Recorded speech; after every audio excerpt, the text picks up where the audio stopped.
Viewers, welcome back to my channel. मैं doctor Qasim Shah आपको अपने चैनल फिजियोथेरेपी हब में खुशामदीद कहता हूँ। हम एक्टिव एक्सरसाइज वाले चैप्टर को डिस्कस कर रहे थे, जिसमें हमने रेजिस्टेंस और फ्री एक्सरसाइज को डिस्कस कर लिया था। आज हम रेजिस्टेड एक्सरसाइज को और रेजिस्टेड एक्सरसाइज को डिस्कस करेंगे।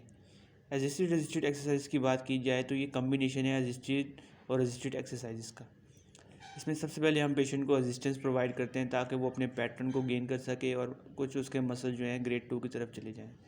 जब वो मसल्स उसके ग्रेड 2 में आ जाते हैं तो हम फिर रेजिस्टेंस अप्लाई करना शुरू कर देते हैं, जिससे क्या होता है, उसकी पावर इंक्रीज़ हो जाती है और जो पैटर्न है वो बेहतर हो जाता है। तो ये था रेजिस्टेड एक्सरसाइजेस का प्रिंसिपल। अब रेजिस्टेड एक्सरसाइजेस की बात करें तो इसके प्रिंसिपल क्या है कि हम कोई भी आउटसाइड से एक्सटर्नल फोर्स प्रोवाइड करें जो कि क्या कर रही है, मस्कुलर कंट्रैक्शन को अपोज कर रही है। अब जब ये अपोज कर रही है तो क्या हो रहा है कि हमारे मसल्स में टेंशन इंक्रीज़ हो रही है। जब भी हम जो हमारी रेजिस्टेंस अप्लाई कर रहे हैं उसको बढ़ाते जाएंगे तो टेंशन भी इंक्रीज़ होती जाएगी। अब इसके रिस्पॉन्स में मसल्स क्या रिस्पॉन्ड दे रहे हैं कि मसल्स जो हैं उनकी पावर इंक्रीज़ हो जाती है या वो हाइपरट्रोफाई हो जाते हैं। दो बातें की कि एक या तो उनकी पावर इंक्रीज़ हो जाती है या वो हाइपरट्रोफी की तरफ चले जाते हैं। अब एक बात यहाँ समझने वाली है कि हमारे पास जब भी हमने रेजिस्टेड एक्सरसाइज करवानी, सबसे पहले हमारे पास क्या होना चाहिए कि मसल्स जो हैं हमारे वो ग्रेड 2 में लाजमी होने चाहिए। ग्रेड 3 या 4 या 5 है वो तो अच्छी बात है, वो जैसे जैसे हम उनकी बढ़ाना चाहते हैं मसल पावर वो ठीक है, लेकिन ग्रेड 2 में लाजमी होने चाहिए। अब ग्रेड 1 में होंगे या ग्रेड 0 में होंगे तो उसमें आप जो है रेजिस्टेड एक्सरसाइज नहीं करवा सकते। क्यों? आपके मसल रिस्पॉन्ड नहीं कर रहे, उसको स्टिमुलस ही मिल रहा, तो वो क्या एक्सरसाइज परफॉर्म करेंगे। तो उसमें हम क्या करते हैं, उनको फिर स्टिमुलेशन देते हैं, उसमें फिर हम एक्सरसाइज नहीं करवाते। अब दो कंडीशंस की बात की कि आइसोटोनिक कंट्रैक्शन में क्या हो फ़र्क है और आइसोमेट्रिक कंट्रैक्शन में क्या फ़र्क होगा रेजिस्टेड एक्सरसाइज के दौरान। अब आइसोटोनिक कंट्रैक्शन के दौरान अगर आप रेजिस्टेंस दे रहे हैं ना, तो आपने देखना है कि आपकी जो कंट्रैक्शन है वो प्रिसाइज़ हो, ठीक है। आपकी जो मूवमेंट है, आपके जो मसल फाइबर हैं, उनमें कोई जो है नुकसान ना हो उनको। और आइसोमेट्रिक कंट्रैक्शन के दौरान आपने उसकी देखना है कि आपकी जो मूवमेंट है वो प्रिसाइज़ रहे। आपने उस रेजिस्टेंस को उस हवाले से जो है अप्लाई करना है कि जो आपका मसल है उसे होल्ड कर सके। अगर आपने जो है उसकी पावर से, उसकी जो है कैपेबिलिटी से ज़्यादा जो है फोर्स या रेजिस्टेंस अप्लाई कर दिए तो क्या होगा, मसल ट्विचेस होना शुरू हो जाएंगे या मसल्स फाइबर्स ब्रेक होना शुरू हो जाएंगे। अच्छा, कुछ फैक्टर्स हैं जो कि मस्कुलर एफिशिएंसी को जो है कंट्रीब्यूट करते हैं। तो इसमें सबसे पहले हमारे पास आता है पावर। अब पावर की बात की जाए तो क्या होगा, आपने अपने मसल्स की पावर को इंक्रीज़ करना है। तो जो भी आप एक्सरसाइज प्लान कर रहे हैं रेजिस्टेड एक्सरसाइज में, तो उसको क्या है, लो रिपीटिशन देनी है आपने, लेकिन रेजिस्टेंस जो है वो हाई होनी चाहिए, यानी कि प्रोग्रेसिवली जो है आपने रेजिस्टेंस उसको अप्लाई करनी है। लो रिपीटिशन और प्रोग्रेसिव रेजिस्टेंस, इससे क्या होगा, आपकी पावर जो है मसल्स की इंक्रीज़ होगी। अब एंड्योरेंस की बात करें तो ये इससे ऑपोजिट होगा। इसमें क्या होगा कि रेजिस्टेंस जो है वो लो होगी लेकिन रिपीटिशंस हाई होंगी। क्यों? एंड्योरेंस क्या है, हमारी वो एबिलिटी है कि हमारा मसल्स कब तक काम करें। जब आप रेपिटेशन ज़्यादा दे रहे हैं तो वो जो आपके मसल हैं उनका जो पैटर्न है, उनकी जो एबिलिटी है उसी हिसाब से जो है ना ढल जाएगी, तो उस काम को वो ज़्यादा देर तक परफॉर्म कर सकेंगे। अब नेक्स्ट बात करें हम, तो हमारे पास आता है वॉल्यूम। अब वॉल्यूम की अभी हमने जैसे बात की, ये किस तरह होता है, जब भी आप रेजिस्टेंस अप्लाई करें तो हमारे मसल जो है हाइपरट्रॉफी की तरफ जा रहे हैं, जिससे यानी कि उनका मास यानी कि इंक्रीज़ हो रहा है, एरिया इंक्रीज़ हो रहा है, वॉल्यूम इंक्रीज़ हो रहा है। अच्छा, आप स्किल्स की बात करें तो स्किल में आपका ये आता है, फिजियोथेरेपी की स्किल की बात करें कि फिजियोथेरेपिस्ट के पास स्किल होनी चाहिए कि हमें कितनी रेजिस्टेंस अप्लाई करनी है। वो मसल की कैपेसिटी के हिसाब से जो है उसने रेजिस्टेंस देखनी है। अदरवाइज़ अगर वो ज़्यादा रेजिस्टेंस दे रहा है या कोई जो है उसकी रेजिस्टेंस की जो रेंज है वो ज़्यादा है, तो इससे क्या होगा, उसके मसल्स जो हैं उनकी पावर बढ़ने के बजाय हो सकता है उसके फाइबर्स ब्रेक होना शुरू हो जाएं। तो फिजियोथेरेपी के स्किल भी बहुत मैटर करते हैं इस बात पे। अब बात हो रही है यहाँ variation of power in different ranges. जो हम मूवमेंट परफॉर्म कर रहे हैं तो हमने पहले रेंजेस पढ़ी थी। अगर आपने रेंजेस के बारे में पढ़ना है तो हमारे पिछले लेक्चर्स को लाजमी देखें। अब फिजियोलॉजिकली बात करें तो हमें साइंटिफिकली प्रूव हुआ है कि जो मसल्स हैं हमारे मैक्सिमम पावर कहाँ पे जनरेट करते हैं, आउटर रेंज में।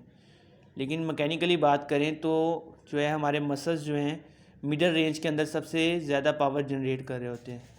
तो दोनों के जब कम्बिनेशंस को देखा गया, एक्सपेरिमेंट परफॉर्म किए गए, तो पता चला कि जो मस्कुलर पावर की एफिशिएंसी है, सबसे ज़्यादा एफिशिएंट वर्क जो है मसल जो है outer part of middle range में परफॉर्म करता है। तो ये साइंटिफिकली प्रूव हुआ कि हमारे मसल्स किस रेंज के अंदर सबसे ज़्यादा पावर जनरेट करता है। अब टेक्निक्स की बात करें तो इसमें जैसे हमने पहले एसिस्टेड एक्सरसाइजेस की और फ्री एक्सरसाइजेस की टेक्निक्स पढ़ी थी, तो उसमें सबसे पहले हमारे पास यही बात थी, स्टार्टिंग पोजीशन और पैटर्न बेहतर होना चाहिए। स्टार्टिंग पोजीशन आपकी इस तरह की होनी चाहिए कि आपका जो पोस्चर है वो भी ख़राब ना हो, पेशेंट के लिए जो है वो इजी हो उसको अटेन करना, और पेशेंट जो है वो प्लीज़ रहे उसको अटेन करते हुए। तो इससे क्या होगा, आपकी मूवमेंट भी प्रिसाइज होगी। अब पैटर्न की बात करें, अगर आपका पैटर्न ठीक नहीं है, आप मूवमेंट जो है उसका पैटर्न आपके ख़राब हो रहा है, आपने रेजिस्टेंस ज़्यादा अप्लाई कर दी है लेकिन आपका जो मूवमेंट परफॉर्म करवा रहे हैं उसका पैटर्न उससे ख़राब हो जाएगा। तो ये ज़रूरी है कि आपने उस हिसाब से अपने पैटर्न को मेंटेन रखना है। अगर आपका पैटर्न ही डिस्टर्ब हो गया तो वो कोऑर्डिनेशन आपकी डिस्टर्ब हो गई है, तो उसका कोई फ़ायदा नहीं होगा मूवमेंट परफॉर्म करवाने का। तीसरी चीज़ हमारे पास आती है स्टेबलाइजेशन। तो स्टेबलाइजेशन भी बहुत ज़रूरी है। क्यों, जब भी आप ओरिजिन को जो है हमारे स्टेबलाइज करते हैं तो इससे क्या होता है, जो हमारी पावर जनरेशन है या जो हमारे मसल में टेंशन क्रिएट होती है वो ज़्यादा क्रिएट होती है। ट्रैक्शन की बात है कि मायो टैक्टिक जो रिफ्लेक्सेस को हमने जनरेट करना है, पहले के जो हमारे मसल फाइबर्स हैं उनको प्रीलिमिनरी स्ट्रेच देंगे ताकि हमारे जो मायोटैक्टिक रिफ्लेक्स है वो एक्टिवेट हो, और इससे क्या हो, हमारी मसल कंट्रैक्शन जो है वो बेहतर हो। रेजिस्टेंस की बात करेंगे, जिस तरह अभी हमने पहले बात की कि रेजिस्टेंस को हमने देखना है कि हमारे जो कैपेसिटी है उस हिसाब से हमने रेजिस्टेंस अप्लाई करनी है। करेक्टर मूवमेंट की बात करेंगे, जो हमारी स्पीड है, जो हमारा जो पैटर्न है उस जो है उसके जो होल मूवमेंट के जो करेक्टर्स हैं वो प्रिसाइज होने चाहिए, तभी हमारा जो रिज़ल्ट है वो होपफुली हमारे मयार के मुताबिक होगा। रिपीटिशंस की बात करें तो अभी हमने पहले बात की जैसे कि अगर हमने अपने मसल की इंड्योरेंस बढ़ानी है तो हमारे पास रिपीटिशंस ज़्यादा हो और रेजिस्टेंस कम हो, और लेकिन अगर पावर बढ़ानी है हमने तो हमारे पास जो है रेजिस्टेंस ज़्यादा हो और रिपीटिशंस कम हो। नंबर 8 पे आती है हमारे पास कोऑपरेशन ऑफ पेशेंट। जैसे हमने पिछले भी एक्सरसाइज में भी और फ्री एक्सरसाइज में भी डिस्कस किया कि कोऑपरेशन जो है पेशेंट की हमारे लिए बहुत बहुत ज़रूरी है। अगर पेशेंट आपके साथ कोऑपरेट नहीं कर रहा, आपकी बात को नहीं समझ रहा और मूवमेंट को जो है प्रिसाइसली परफॉर्म नहीं कर रहा, तो जो हमारा मकसद है एक्सरसाइज करवाने का वो हमें उस वक्त तक हासिल नहीं हो सकता। अब नेक्स्ट वन हमारे पास है रेजिस्टेंस की टाइप्स। तो दो तरीके से हम रेजिस्टेंस अप्लाई कर सकते हैं, या मैनुअली या मैकेनिकली। मैनुअली बात करें तो आपका जो फिजियोथेरेपिस्ट खुद या कोई अटेंडेंट या उसका कोई फैमिली मेम्बर हो गया, तो इस तरह के जो लोग हैं वो जो है मैनुअली रेजिस्टेंस अप्लाई करें। मैनुअली से मुराद होता है कि जो आप अपने हैंड से, ठीक है, प्रोवाइड कर रहे हैं। मैकेनिकली की बात करें तो इसमें क्या होता है, कोई भी आप वेट यूज़ कर रहे हैं, कोई भी बॉल वे हो सकती है, आपको कोई इस तरह का वेट की भी ऑब्जेक्ट हो सकता है। स्प्रिंग्स का यूज़ कर रहे हैं आप, जैसे हमने पीछे स्प्रिंग्स वाले टॉपिक में पढ़ा था कि बहुत हेल्पफुल होती हैं ये हमारे मसल्स को स्ट्रेचिंग देने में और इनकी जो मूवमेंट है उनको रेजिस्ट करने में। यूँ इनमें इलास्टिक प्रॉपर्टी होती है। और पुले का यूज़ कर सकते हैं कि एक साइड पे आपने पुले के वेट दिया हुआ और आप पेशेंट से कह रहे हैं कि जो है पुले को जो है वो पुल करे, तो ये भी इस तरह से भी हम उनको रेजिस्टेंस प्रोवाइड कर सकते हैं। और वाटर वेव के अंदर वेव्स जनरेशन के ज़रिए भी हम जो है रेजिस्टेंस प्रोवाइड कर सकते हैं कि हम पेशेंट से कहते हैं कि वो इस वेव्स के अगेंस्ट जो है मूवमेंट परफॉर्म करें। अच्छा, कुछ फैक्टर्स हैं जो हमारी रेजिस्टेंस को इंक्रीज़ करते हैं। एक तो है अल्टरिंग लीवरेज मतलब अब यहाँ पे हम बात करेंगे फैल्क्रम की। अभी हम पीछे अपने जो लीवर्स वाले टॉपिक है उसमें डिस्कस करके आए हैं कि फैल्क्रम जो है हमारी बॉडी का क्या होते हैं, हमारे जॉइंट्स होते हैं, एक सेंटर पॉइंट है समझ लें। अब अगर आप जो है रेजिस्टेंस इसके नियर पॉइंट पे लगा रहे हैं तो आपकी जो रेजिस्टेंस है वो लो होगी। लेकिन अगर फार पॉइंट पे आप लगा रहे हैं तो जो आपकी रेजिस्टेंस है वो हाई होगी। उसकी वजह जैसे अगर आपने कभी पानी का यूज़ किया हो, जब आप नट बोल्ट जो है टाइट कर रहे होते हैं, जब आप करीब से फोर्स लगाते हैं ना तो आपका ना पावर ज़्यादा लगती है आपकी, ठीक है।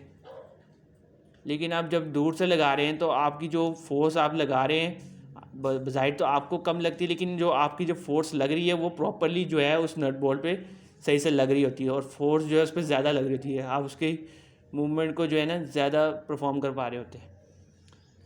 अब ड्यूरेशन को चेंज करके आप कर सकते हैं, जैसे भी हमने ऊपर बात की कि हाई रिपीटेशंस होंगी और लो रेजिस्टेंस होगी तो हमारे पास इंड्योरेंस इंक्रीज़ करेगी। लेकिन अगर जब हमारे पास रिपीटेशंस जो हैं वो कम होंगी और रेजिस्टेंस हाई होगी तो वो पावर इंक्रीज़ करेगी। तो इस तरह से ड्यूरेशन की बात होगी कि आप ड्यूरेशन कितना रख रहे हैं, आपको रिज़ल्ट किस तरह के चाहिए, उस हिसाब से आप अपनी ड्यूरेशन को, स्पीड को जो है चेंज करेंगे। Altering speed, third one is altering speed. आप स्पीड को चेंज कर रहे हैं, मिसाल के तौर पे आप हाई स्पीड के साथ मूवमेंट परफॉर्म करवा रहे हैं, नेचुरल रिदम के साथ परफॉर्म करवा रहे हैं, या फिर आप जो है एक लो स्पीड पे परफॉर्म करवा रहे हैं। तो हमने पीछे भी डिस्कस किया कि आपने जब स्टार्टिंग करवा रहे हैं तो आपने लो स्पीड पे रखना है। उसके बाद फिर जब एक पेशेंट जो है पैटर्न को गेन कर लेगा, उसको ओवरकम कर लेगा, मूवमेंट को जो अपनी प्रिसाइज कर लेगा, तो वो ऑटोमेटिकली नेचुरल रिदम पे आ जाएगा। लेकिन आपने मज़ीद पावर इंक्रीज़ करनी तो आप जो है स्पीड को हाई करना शुरू कर देंगे और रेजिस्टेंस को भी इंक्रीज़ करना शुरू कर देंगे। तो यही अभी हम नेक्स्ट भी बात यही कर रहे हैं कि आपने वेट को इंक्रीज़ करते जाना है। जैसे जैसे पेशेंट जो है अपनी पावर को इंक्रीज़ कर रहा है तो आपने वेट को जो है ऑटोमेटिकली इंक्रीज़ करना है, ताकि उसकी जो इंड्योरेंस है, जो उसकी पावर है, वो मज़ीद ज़्यादा हो सके। तो इससे क्या होगा, उसकी जो कोई भी मसल्स जो है वो हाइपरट्रॉफी की तरफ जाएगा और उसकी पावर जनरेशन ज़्यादा हो जाएगी। लास्ट वन है हमारे पास यूजेस और इसके इफ़ेक्ट्स। तो क्या होता है, सबसे पहले तो इसके हमारी जो स्ट्रेंथ है वो इंक्रीज़ होती है, ये हमारी पावर को इंक्रीज़ करता है, इंड्योरेंस को इंक्रीज़ करता है, हमारा ब्लड फ्लो इंक्रीज़ करता है, स्ट्रेंथ इंक्रीज़ करता है। जितने भी एथलीट्स हैं वो रेजिस्टेड एक्सरसाइजेज परफॉर्म करते हैं ताकि उनकी स्ट्रेंथ बेहतर हो। जैसे रनर हैं तो अपने जो लेग की रेजिस्टेड एक्सरसाइज परफॉर्म करवा रहे हैं ताकि उनकी जो लेग के मसल्स हैं, मेजरली काफ मसल्स जो हैं वो डेवलप हों, उनकी पावर इंक्रीज़ हो, उनकी इंड्योरेंस इंक्रीज़ हो, ब्लड फ्लो जो है उनका इंक्रीज़ हो ताकि मसल बल्क में तरफ जाएं। तो ये सारी चीज़ें इसके इफ़ेक्ट्स और यूजेस हैं। तो मज़ीद वीडियोज़ के लिए हमारे चैनल को सब्सक्राइब करें और बेल आइकन के बटन को लाजिम दबाएं। शुक्रिया।